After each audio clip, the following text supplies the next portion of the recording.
In the early days of academic electronic music, before there were playable voltage-controlled synthesizers, there were briefly two competing schools in Europe, those of Musique Concréte and Elektronische. Both involved recording sounds to tape, but Elektronische used sounds of purely electronic origin. The quintessential example of this may be the two studies written and recorded by Stockhausen in the early 1950s, and those are linked in the video description. A little while back, we did a video on Musique Concréte using the Tape and Microsound Music Machine. We recorded several sounds into the system via the morphogene, and then we manipulated the results. Today, we'll take the opposite approach. We will use exclusively sounds that come straight out of the system itself. Like many forced binaries, this opposition looks a little silly in retrospect, and most electronic music today incorporates elements of both. But they can still be fun to explore, to extend, and to explode. This system does not have a traditional synthesizer signal path, in the sense that there is no voltage-controlled oscillator and no dedicated VCA module. But we can generate sound in a number of ways. These are a few I can think of off the top of my head, and I'm sure there are others I've not thought of. The Wogglebug VCO outputs. These are pretty intense.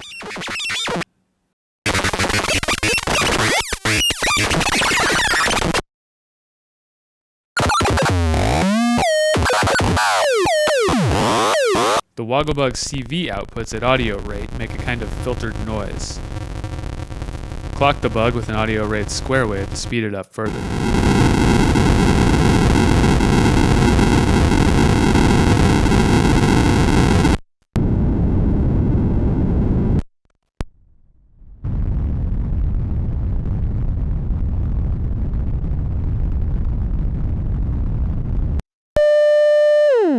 Maths cycling at audio rate.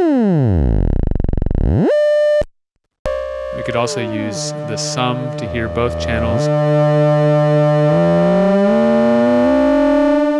or use the opposite channel to FM the first channel with the both input.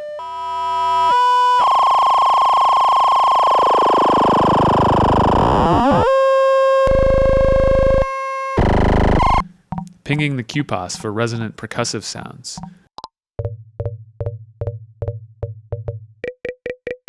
These too can be FM'd by the maths.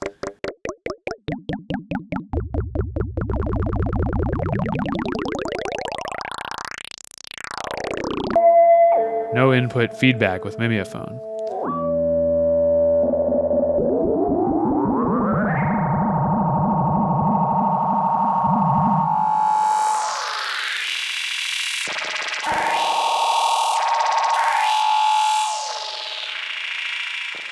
For the most part, each of these sound sources is created by a single module, so we can always use any combination of the other modules in the system to process them. Then we can record them into the morphogene.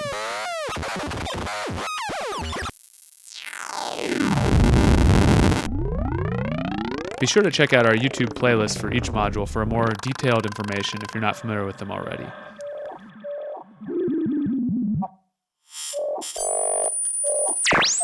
Once we've done all this, we will have captured these sonic footprints and freed up the modules that created them to be used for manipulation of their own output as it now exists in the morphogene reel.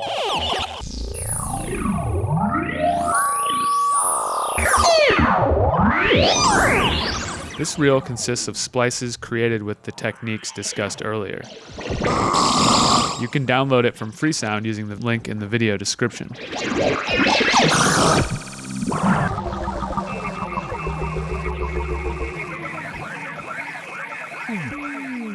Remember, there is no reason to limit yourself to just internal or just external sounds using the Tape and Microsound Music Machine. Extend your technique.